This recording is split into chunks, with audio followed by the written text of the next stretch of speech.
नमस्कार। आज मैं फिर आपके सामने अपराध की एक और घटना लेकर आया हूँ। आज के अपराध की घटना हालिया है, हाल फिलहाल की है। प्रदेश वही अपना उत्तर प्रदेश और जिला बलिया। हुआ कुछ यूं कि 11 मई 2025 को बलिया की सिटी कोतवाली में एक महिला माया ने आकर अपने पति देवेंद्र की गुमशुदगी लिखवा दी।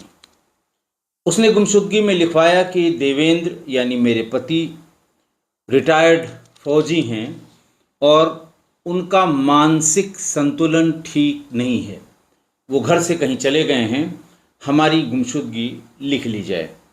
बहरहाल उनकी गुमशुदगी लिख ली गई और अगले दिन यानी 12 मई को सिकंदरा कोतवाली में 2 लड़कियां पहुंची। दोनों लड़कियां उसी जो गुमशुदगी जिसकी लिखाई गई थी, उन दोनों उनकी बेटियां थीं, दोनों बेटियां थीं और दोनों ने पुलिस को ये बताया कि एक बेटी का नाम था सुप्रिया और दूसरी का नाम था अम्बली।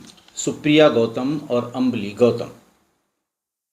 दोनों ने सिकंदरा थाने पर जाकर ये बताया कि उनके पिता की गुमशुदगी उनकी मां ने लिखवाई है, लेकिन मुझे ये शंका है कि मेरी मां ने मेरे पिता की हत्या करवा दी है और मेरी मां का साथ मेरे मां के प्रेमी अनिल यादव ने दिया है।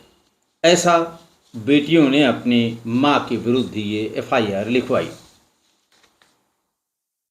सिकंदरा थाने में ही एक दिन पहले यानी 11 मई को कुछ शरीर के कटे हुए अंग भी खेतों से बरामद हुए थे।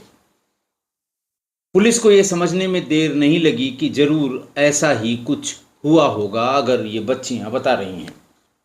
पुलिस ने उन कटे हुए अंगों को वहां से बरामद करके पोस्टमार्टम के लिए भिजवा दिया गया था। पुलिस उन दोनों बच्चियों को लेकर वहां पहुंची मर्चरी में।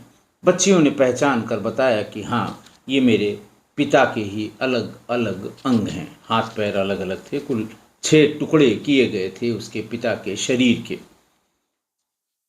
पुलिस को ये समझने में देर नहीं लगी कि अगर बेटियां लिखा रही हैं तो उसमें कुछ न कुछ सच्चाई जरूर होगी। फिर 12 मई को ये शिकायत मिलने के बाद और ये पहचान होने के बाद कि सिकंदरा क्षेत्र में जो भी बरामद हुआ है, मानव अंग बरामद हुए हैं अलग अलग, वो देवेंद्र के ही हैं जिसकी सिटी कोतवाली में गुमशुदगी लिखवाई थी इसी माया ने, यानी उसकी पत्नी ने। पुलिस ने माया और अनिल दोनों को हिरासत में ले लिया।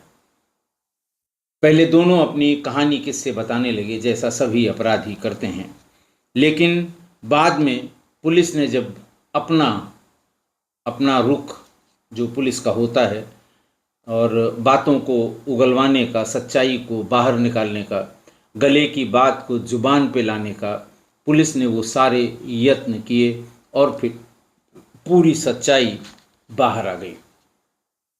माया ने ये भी बताया कि उसके पति का कत्ल उसके प्रेमी अनिल ने अपने 2 साथियों के साथ किया था। मिथिलेश पटेल और सतीश, इन दोनों का नाम भी बताया। पुलिस ने दोनों को गिरफ्तार किया। अनिल यादव के पैर में गोली लगी, मुठभेड़ हुई और मिथिलेश पटेल और सतीश को पुलिस ने गिरफ्तार कर लिया उसके इस बताने पर। उसके बाद पुलिस ने जानना चाहा कि आखिर हुआ क्या था।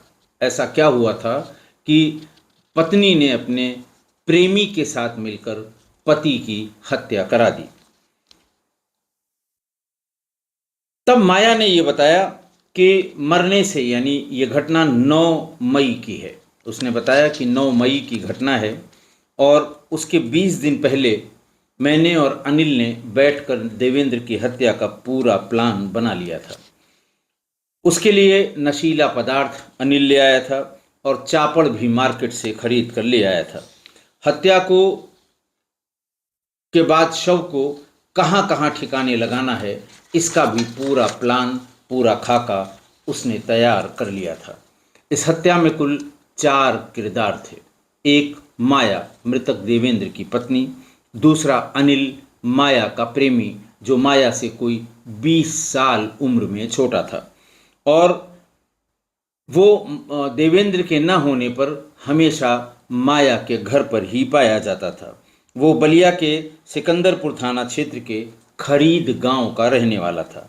तीसरा किरदार इस पूरी हत्या का मिथिलेश था, जो अनिल का दोस्त था। अनिल खुद ट्रक ड्राइवर था और मिथिलेश उसका दोस्त था। दोनों एक ही गांव के थे और अनिल ने मिथिलेश के साथ मिलकर देवेंद्र का मर्डर किया। सतीश ये चौथा किरदार है। अनिल का दोस्त है, तीनों एक ही गांव के हैं। पुलिस ने अनिल को एनकाउंटर में पकड़ा। सतीश को अनिल के एनकाउंटर के बाद पकड़ा और जब वो बलिया से बिहार भाग रहा था तब उसकी गिरफ्तारी हुई थी।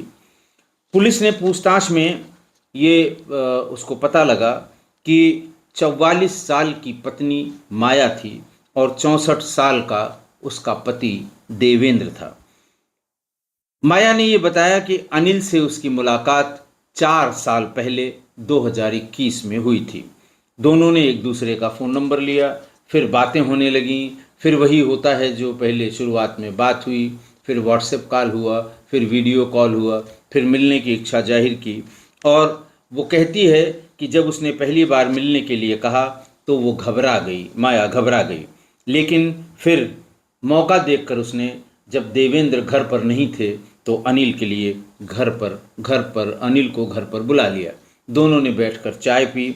फिर दोनों धीरे धीरे एक दूसरे के बहुत करीब आ गए और अब जैसा माया ने बताया कि वो इतना करीब आ गए कि दोनों एक दूसरे के लिए कुछ भी कर सकते थे। अब आप अंदाज लगाइए कि माया 44 साल की और अनिल 24 साल का, 20 साल का अंतर था। पहले तो वो जब बुलाया करती थी तब अनिल घर पे आता था, लेकिन फिर बाद में अनिल बिना बुलाए भी उसके घर आने लगा। 2 बार ऐसा हुआ कि अनिल जब बिना बुलाए माया के घर आया तो देवेंद्र घर पर मौजूद था। देवेंद्र ने उसके जाने के बाद पूछा कौन है, तो उसने कहा कि ये मेरा दोस्त है। देवेंद्र ने 2 बार उसे ये भी टोका कि ऐसे दोस्तों को घर पर नहीं बुलाना चाहिए। पता नहीं वो कैसे आ गया, उसे ये पता होगा शायद कि मैं घर पर नहीं हूँ, लेकिन इसका प्रतिवाद किया माया ने और ये कहा कि तुम फौज में हो, हर बात में शंका करने की तुम्हें आदत है। बहरहाल बात आई गई हो गई, लेकिन इतनी डांट फटकार या पता लगने के बाद भी अनिल का माया से मिलना बंद नहीं हुआ और धीरे धीरे ये बात मोहल्ले वालों को भी पता लग गई कि जब जब देवेंद्र बाहर गया अनिल फौरन आ जाता था और कभी कभी पूरा दिन और पूरी रात अनिल माया के घर में ही रहता था। आप जानते हैं कि अगल बगल वालों से कभी इस तरह की बातें नहीं पसती हैं और उन्हीं लोगों में से किसी ने बिल्कुल तिथिवार और समयवार देवेंद्र को पूरी बात बता दी। उसके बाद देवेंद्र घर आया और उसने माया से डांट फटकार भी की, लड़ाई झगड़ा भी किया और उसके बाद मार पीट शुरू कर दी और ये कहा कि अगर अब की बार अनिल मुझे यहाँ आया या मुझे पता लगा कि वो घर आया था तो तुम्हारे और अनिल दोनों के लिए ठीक नहीं होगा। ऐसा सुनते ही उसने फौरन अनिल से संपर्क किया और ये बताया कि देवेंद्र मुझे मारते पीटते हैं और फिर वो जब भी अनिल से मिलती थी उसे अपनी चोटें दिखाया करती थी कि देखो देवेंद्र ने मुझे कितनी बुरी तरह से मारा है। वो देखकर कहता था अच्छा कोई बात नहीं है, मैं इसका इंतज़ाम करूँगा। फिर जब ये बात कई बार हो गई तो अनिल ने माया से कहा कि तुम उसको तलाक दे दो, उसे छोड़ दो, मैं तुम्हें अपने साथ ले जाऊँगा। एक दिन लेकिन माया ये कहती थी कि मेरे 4 बच्चे हैं, इन 4 बच्चों की वजह से मैं देवेंद्र को छोड़ नहीं पा रही हूँ, लेकिन उसने जुल्म की सारी सीमाएं पार कर दी हैं। अनिल ने कहा कोई बात नहीं, इन चारों को भी मैं पाल लूँगा, अपने साथ ले आना, मैं इन चारों को भी देख लूँगा।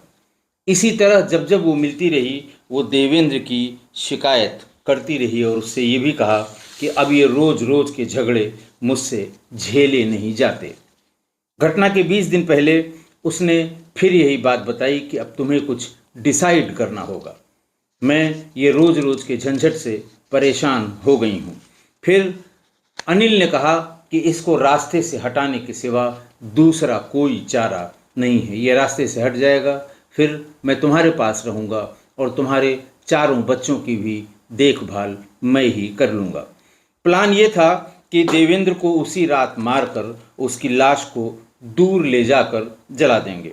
अंजाम देने के लिए 9 मई का दिन चुना गया।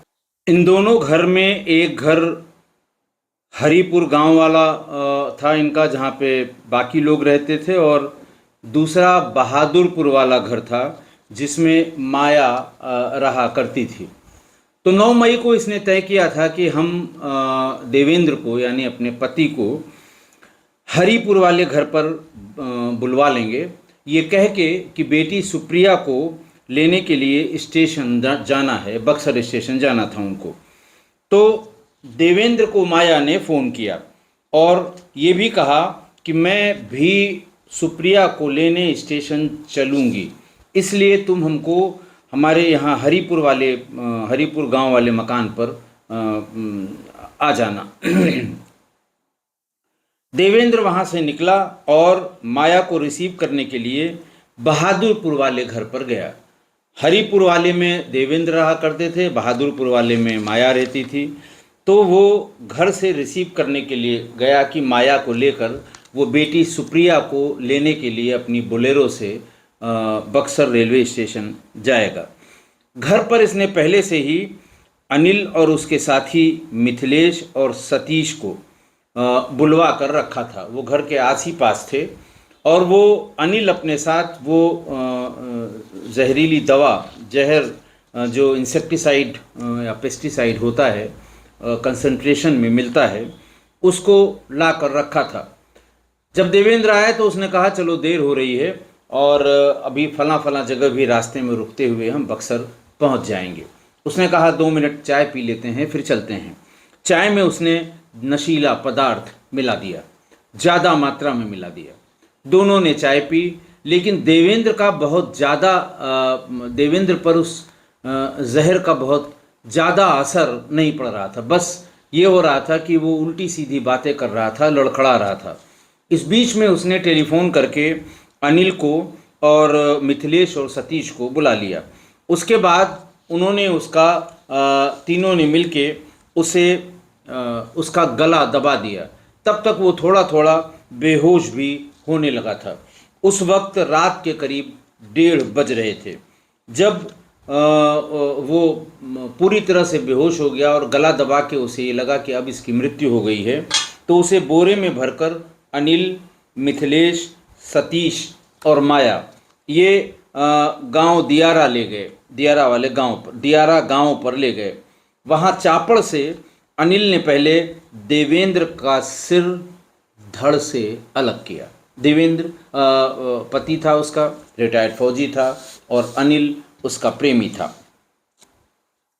इसके बाद अनिल और मिथिलेश ने उसके हाथ और पैर भी काट दिए।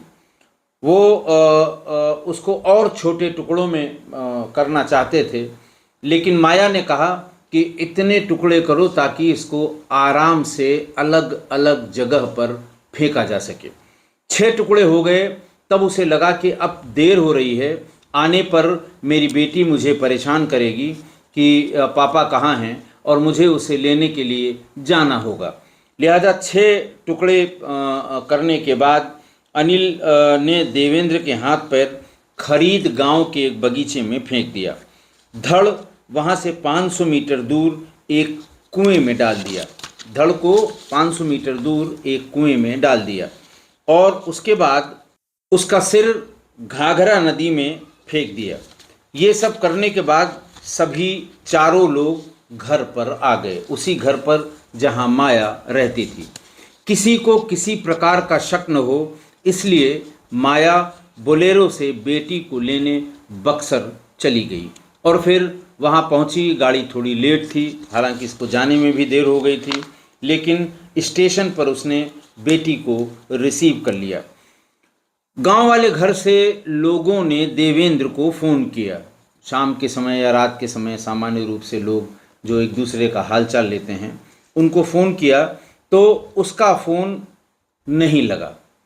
जब उसका फ़ोन नहीं लगा तो लोगों ने माया से उसके बारे में जानकर, जो रोज़ वाले हैं, शाम को रात में फ़ोन करने वाले हैं, तो और ख़ासकर उसके जो रिटायर्ड फौजी मित्र हैं, जो उसकी सर्किल थी, तो उसने माया के पास 2-4 लोगों ने फ़ोन किया कि क्या बात है, आज देवेंद्र का फ़ोन नहीं उठ रहा है। उसने, और उसके बाद रात में जब सुप्रिया घर पहुंची तो उसने पूछा कि इतनी रात में पापा कहाँ चले गए। उनको पता था कि मैं आ रही हूँ और उन्हीं को रिसीव करने के लिए आना था और वही यहाँ घर पर नहीं हैं। तो 2 बार उसने पूछा उससे कि पापा कहाँ पर हैं, लेकिन माया ये टाल गई और पुलिस को उसने अगले दिन उसके बेटी से उसने कहा कि पापा किसी बात पर नाराज़ होकर, ज़्यादा पी ली थी और किसी बात पर नाराज़ होकर चले गए हैं, सवेरे तक आएंगे। सवेरे सुप्रिया ने फिर पूछा तो वो पुलिस के पास सुप्रिया को लेकर गई। 10 तारीख को, 9 तारीख की ये घटना थी, 10 तारीख को वो पुलिस के पास गई और उसने अपनी शिकायत में पुलिस को बताया कि देवेंद्र का मानसिक संतुलन ठीक नहीं था और वो कहीं अपने आप चले गए हैं।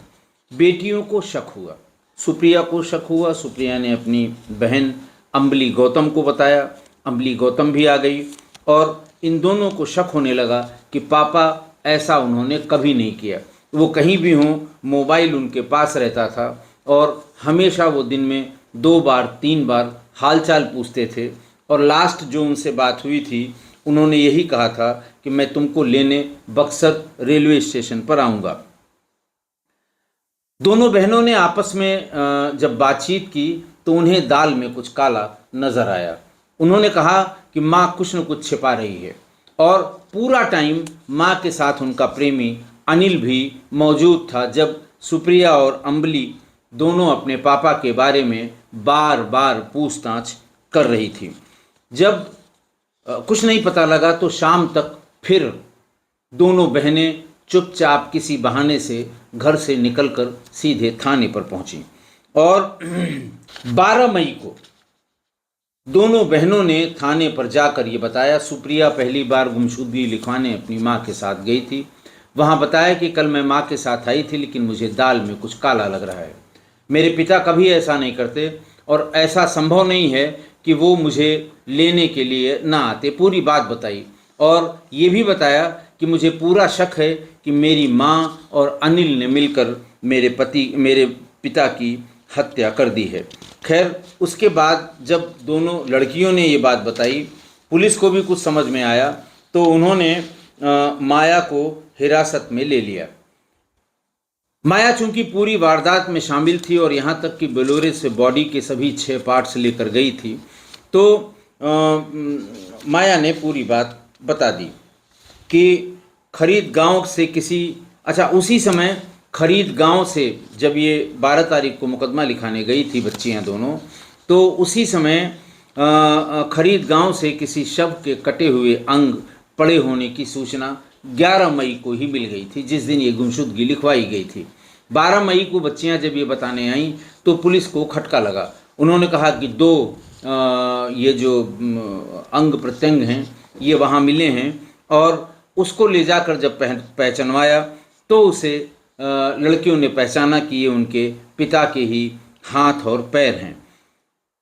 माया को हिरासत में ले लिया गया, लेकिन पुलिस की सख्ती के आगे माया टूट गई। माया ने पूरी वारदात बताई। उसी ने मिथिलेश और सतीश का नाम भी बताया। ये भी बताया कि अनिल साथ साथ था। फिर पुलिस ने अनिल यादव और सतीश को परिखरा टाउन पॉलिटेक्निक के पास मुठभेड़ के दौरान गिरफ्तार किया। इस मुठभेड़ में अनिल यादव के पैर में गोली लगी और बाकी दोनों को सिकंदरपुर चौराहे से गिरफ्तार किया। पुलिस ने मुकदमा अपराध संख्या 181/2025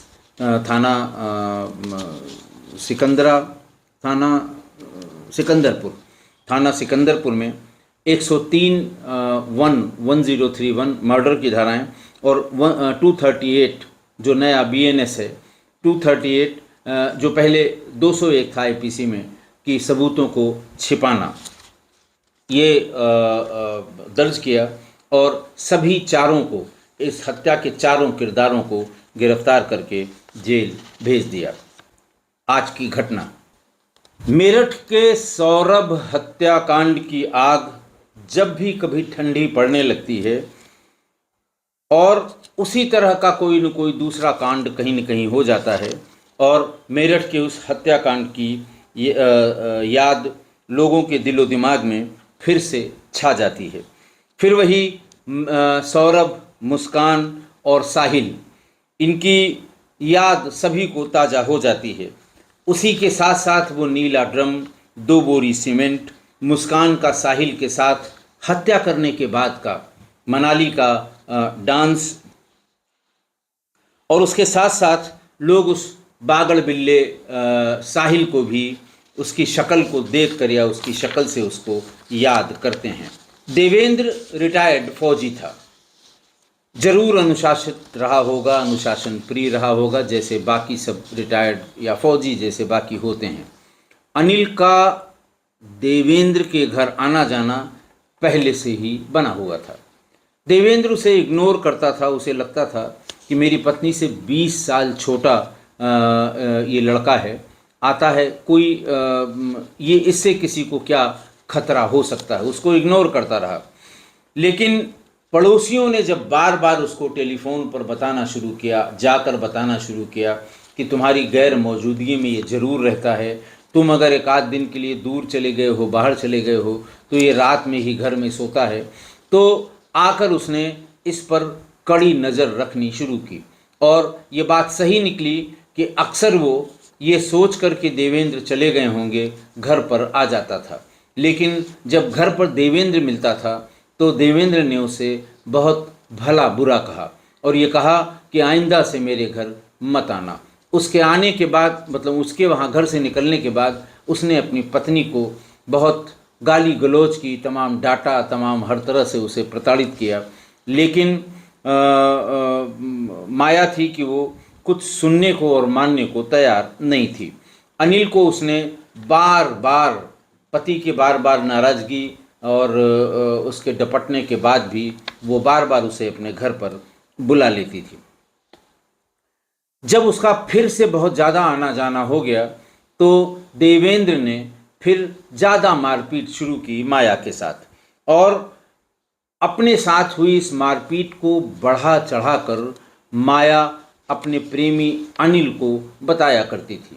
अक्सर जब वो मिलते थे तो उसे दिखाती थी कि देखो डंडे से ये पैर में मारा है, हाथ में मारा है, चोट दिखाया करती थी कि मुझे बहुत ज़्यादा प्रताड़ित करता है, मुझे बहुत मारता है और अब इसका कुछ करना पड़ेगा। तो फिर उसी दिन जब ये बहुत ज़्यादा हो गया तो अनिल और माया ने मिलके उसी दिन देवेंद्र की हत्या की तारीख और तरीका और दिन ये सब निश्चित कर लिया, और ये भी निश्चित कर लिया कि मारने के बाद उसकी बॉडी का क्या करना है। अपने इस प्लान को बेटी की जन्मदिन के दिन ही उसने परफेक्टली एग्जीक्यूट कर लिया। पर दोनों बेटियां, मैं उन बेटियों को बार बार उनका स्मरण कर रहा हूं और उनको शाबाशी देता हूं, उनकी हिम्मत की दाद देता हूं कि दोनों बेटियां अपने पिता से बहुत ज़्यादा लगाव रखती थी, प्यार रखती थी, और उन दोनों को माताजी की अपनी बात पर बराबर शंका होती रही और दोनों ने माँ के विरुद्ध FIR कराने में जरा सी भी देर नहीं की और न ही जरा सी उनको हिचक हुई।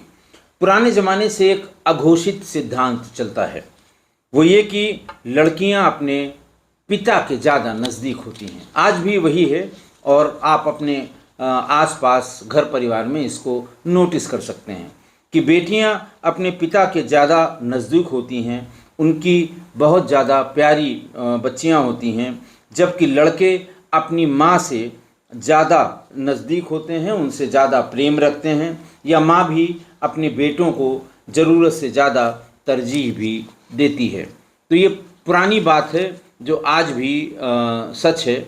अब हालांकि अब तो लड़का लड़की सब बराबर हैं, लेकिन फिर भी ये बात हर हाल में मानी जाती है कि लड़कियां पिता के बहुत नज़दीक और लड़के माँ के बहुत नज़दीक होते हैं। इसीलिए शायद लड़कियों को ये बर्दाश्त नहीं हुआ और उन्होंने माँ और उसके प्रेमी के विरुद्ध FIR करा दी, जिससे पूरी घटना का पता लगा और माँ, प्रेमी और उसके 2 सहयोगी पिता के इस हत्या के अपराध में जेल भेज दिए गए।